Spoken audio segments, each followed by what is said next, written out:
Hi guys, তো আমি চলে এসেছি আমার মামার বাড়িতে। দেখো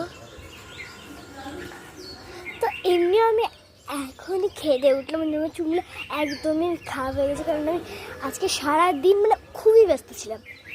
তো আজকে আমার মামার বাড়িতে গৃহপ্রবেশ ছিল, তো কিছু খাওয়ানো হয়নি, ওই টাইমটা খাওয়ানো হয়নি, তো এখন খাওয়াবে। তো দেখো আমাদের প্যান্ডেলও করেছে।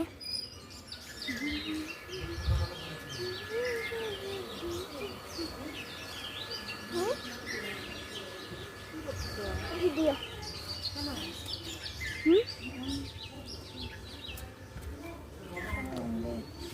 দেখাচ্ছি, এখানে সবাই বসবে, দেখুন জানো, দেখুন হ্যাঁ মা।